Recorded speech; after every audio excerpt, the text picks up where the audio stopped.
right, well, let's cue Vassos to introduce George. Over to you, Vas. Next guest is the type of guy who wins Formula One races for a living. He's the type of guy who's getting ready to launch the sport's 75th season. F1 75 Live hits the O2 in London and YouTube at 8 p.m. tonight. So let's flex that Mercedes muscle. It's George Russell. Let's hear it for George. Good morning. Good morning, George. How are you today? That was a hell of an intro. Come on. I love that. We got all the intros. How are you, George? Yeah, very well. Thanks yourself. Yeah, great. Thanks. Where are you? What are you doing? I am just overlooking the O2 at the moment in London, getting ready for the live event this evening. Oh, my goodness. We said they got you there early. You're like the spokesperson for the whole event. That's cool, man. Something like that. Have they told you about Take That and Jack Whitehall? They have told me about that. So looking forward to it. Even my sister's come down. She's very excited about Take That. It's quite handy if you want to go to this event to see Take That and you don't care about Formula One. It's quite handy to have George Russell as your brother to get you in. George, how has close season been? What's been going on? Let's not get too anorecky about it. We don't want to turn people off. We want to turn people on. So give us the headlines of winter. I mean, you guys were talking about it before. There's so many changes ahead of a year. But, I mean, from my side, just super excited for a new year. And hopefully we've got a car that we can win races and fight for championships with. Says here, team principal Toto Wolff said George is ready to win the title, but we have to provide him and Kimi, your new teammate Antonelli, with a quote-unquote fairly fast car. Surely you'd like that to be very fast. Yeah, definitely want it a bit more than fairly fast, but it's as simple as that, really, isn't it? We just need to go and make a fast car. So, hang on, but Toto's too relaxed going into the new season with the old fairly chat. Anyway, no, you got to play it down sometime. Yeah, no, got it. So, as a fan, if you were a fan and you weren't George and you weren't driving Mercedes-Benz, as a fan with the various changes this year, what would you be looking forward to most? Because I know you are a fan as well. You will always and forever be a fan. But if you were just a fan, what would you be looking forward to most this year? I think like at the end of last year, the season was as close as it's been for probably 4 or 5 years. And coming into this year, I think it's going to get even closer at the front with ourselves, McLaren, Red Bull, Ferrari. So I think it really can go any way. So I think that's the most exciting thing about the season.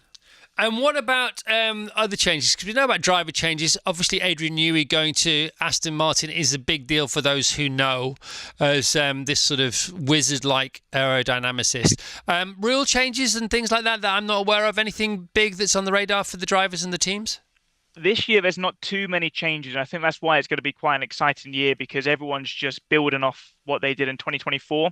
The big changes come in next year. So a lot of the teams are focusing their efforts onto 2026, and that's why this year I think it's going to be pretty close.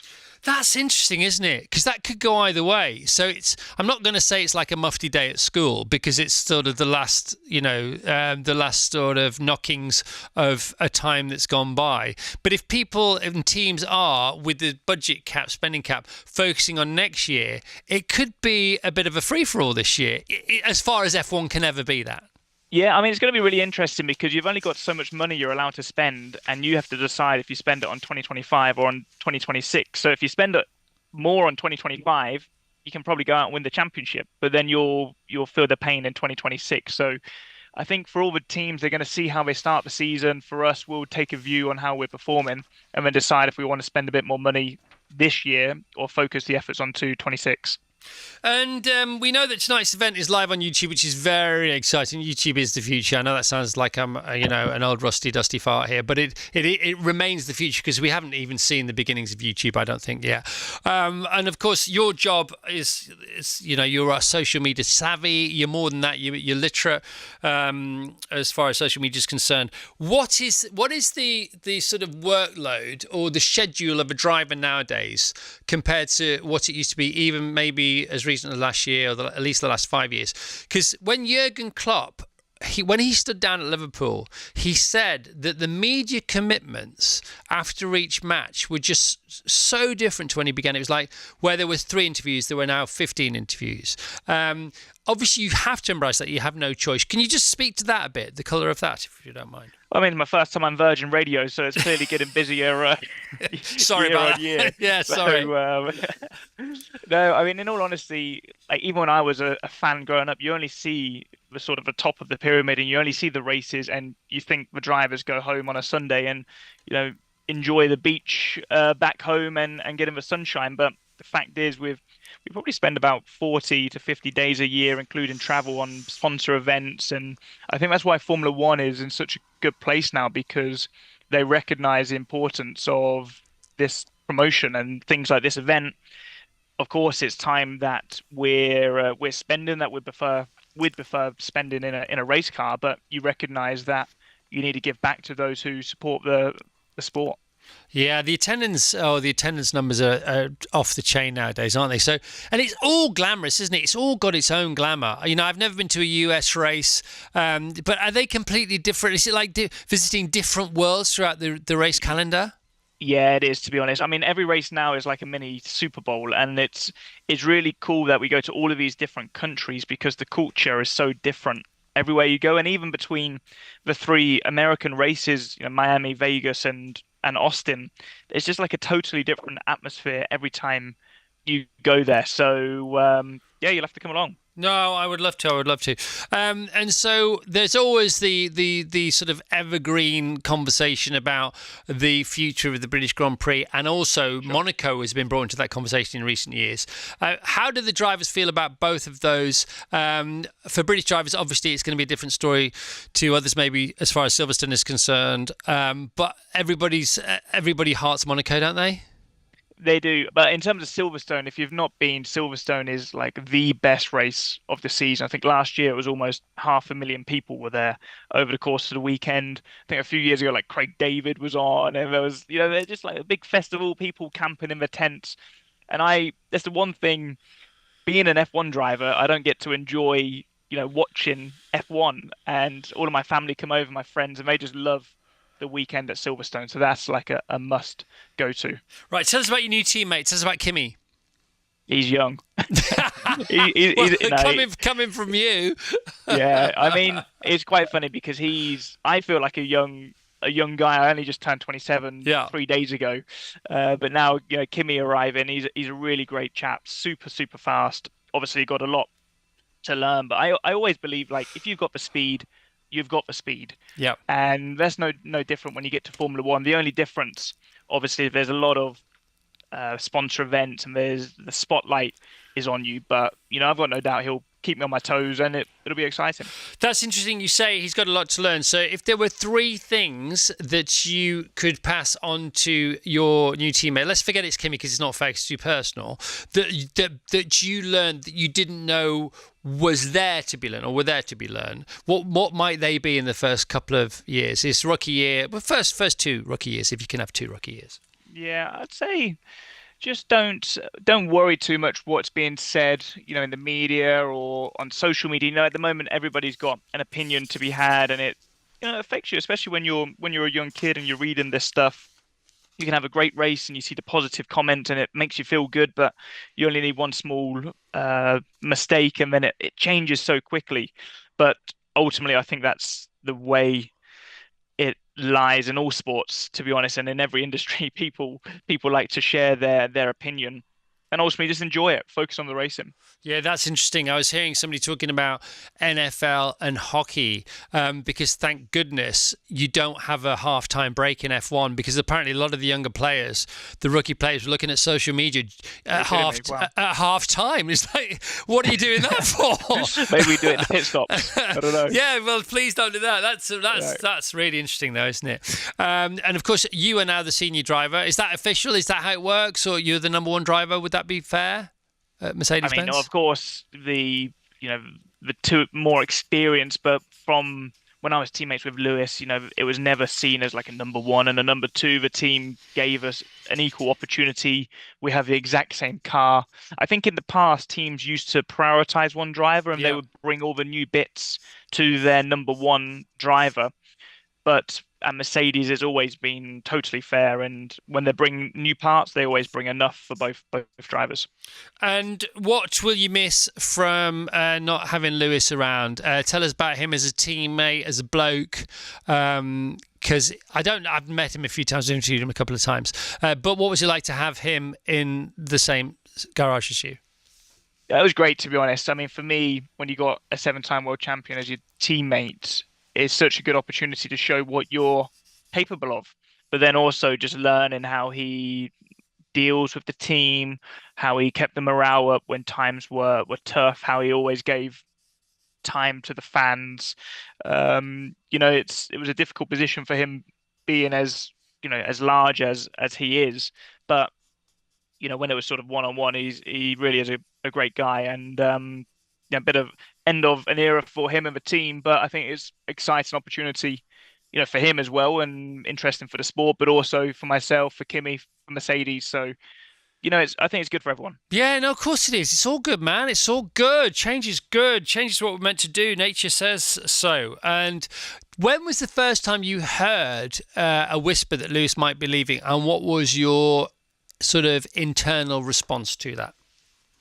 I mean, to be honest, it wasn't a whisper. I heard, for a fact was the first time I heard it, and it was quite surprising, to be honest, because these things usually have a way of creeping out into the media, and it was just a total bombshell. But at the end of the day, these things all happen for a reason, and we're entering a new era in Formula One shortly. The sport's getting bigger and bigger, and as I said, I think it's great for all.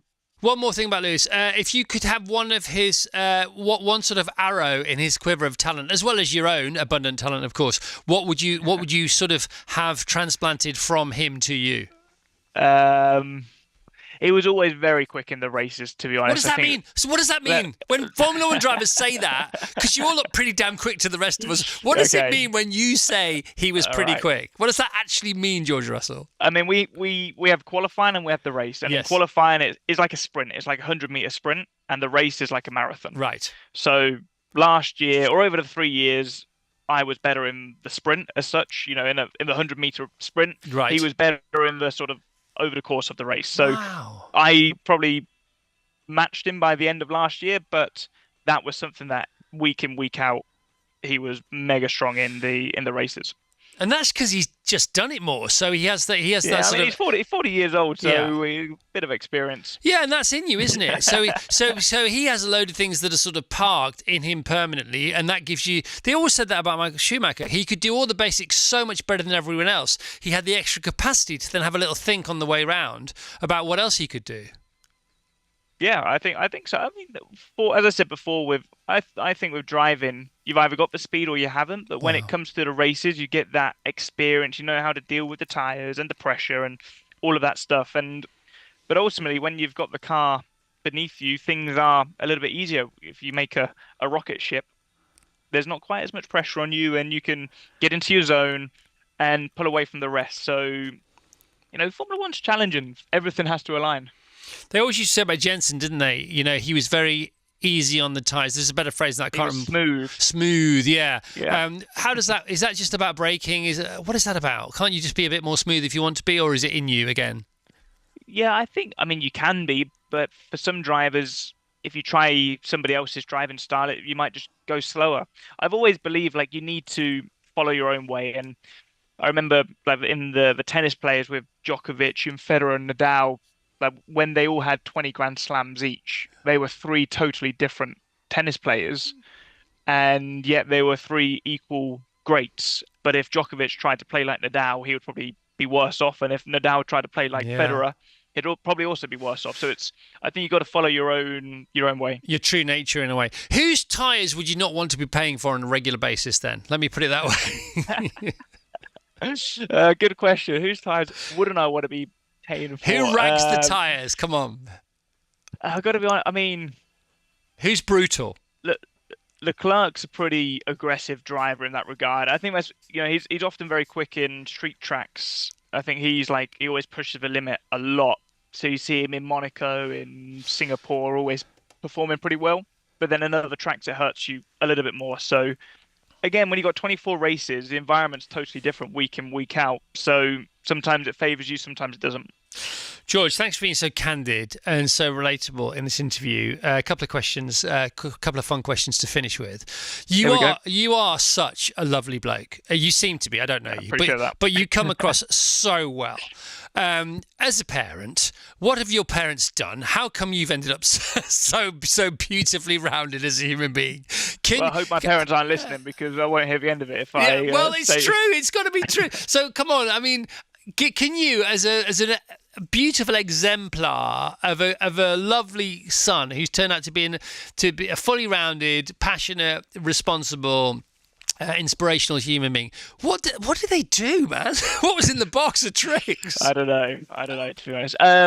But to be honest, when I was younger, first my dad was super hard on me when it came to racing, but always told me, like, you got to be a nice person, you got to stay true to yourself, and also when I was becoming more successful, just try and stay humble. And I think those sort of values sort of stuck with me. So that was, I guess that was pretty important growing up. And ultimately, your parents mold you, don't they? I don't think you appreciate it when you're younger, but they truly do. But in ways they don't realise, really, because it's about what we do. It's not about what we say. And because we've been given this language, we talk to our kids all the time. They just copy what we do. They don't listen to what we say, especially when they've got a crash helmet on. Yeah, for sure. All right, another fun question, if you don't mind. And I know you've been pre-warned about this, because I wanted to pre-warn, because people ask me this, and I always give the wrong answer and driving home thinking, I didn't really mean that. So, favourite new car, favourite classic car, and favourite car of all time, in whichever order you prefer. Well, obviously I love Mercedes. So my sort of dream car is a 300 SL gull wing from 50s and 60s. That's like my favorite classic car. And I'd probably say that's my favorite car of all time as well. I mean, that's just super cool, super elegant. I've driven one once, super nice to drive as well. And then new car, I'd say if I had a 3-car garage, it'd be the 300 SL. I've got the new Mercedes hypercar on the way, to the Project One. So that's sort of my new racy beast. And then, like a G-Wagon, just, your 4-wheel drive, big car, nice when the conditions aren't so good. So that's like my 3-car garage. No, Lando's buying all these cars. He's got like a 30-car garage, but for me, 3 cars is enough. Fair enough. But that's not your 3-car garage. That's your 3-car Mercedes-Benz classic car dealership. Let's imagine, we've got a minute left. Let's imagine Mercedes-Benz doesn't exist as a brand. All right? Here we go. Go on. So you're putting me right on the spot here. Sorry, I am. I can't help it. Right. I can't help it. No, I don't really have. By the way, the gullwing is a genuinely good shout. I mean that's a genuine one. The only thing I'd add to that is aluminium body gullwing. You'd have to go for aluminium body. Yeah, okay. They didn't make many of those, did they? No, they're super rare. They're like 3 times the price of a normal one. Give us another one. I'll tell you what. Let's make it easier for you. 60s, 70s British practical classic. Go. 60s, 70s British. As in, yeah. I don't know. That's proper. I'm 27. You really throw me here. Okay. No, I can't answer it. I don't know. I'm sorry. All right. No, fair enough. I'm just going to leave it there because you've been so nice. I appreciate it. So you're looking forward to Take That. What's not to like about Take That? Give us the top 5 bands, artists on George Russell's mixtape in his Mercedes of choice, one of his garage of 3 at any given time. All right, I've got a bit of variety. I mean, I do love Coldplay, Ed Sheeran. Yep. But then I also like a bit of like hip hop as well, which is a bit of a curveball. Excellent. So, like I used to listen like a bit of Drake as well, like Kendrick Lamar. So there's a bit of a curveball between Coldplay, Ed Sheeran, and those guys. All right, mate. Listen, George, thanks for your time. Thank you. It's another one of your media commitments on that ever-lengthening list. Drive safe this year. I wish you well. You're a great British driver. You're a great bloke. Thank you for talking to us. All the best. Awesome. Let's hear it for George Russell. He was great, wasn't he?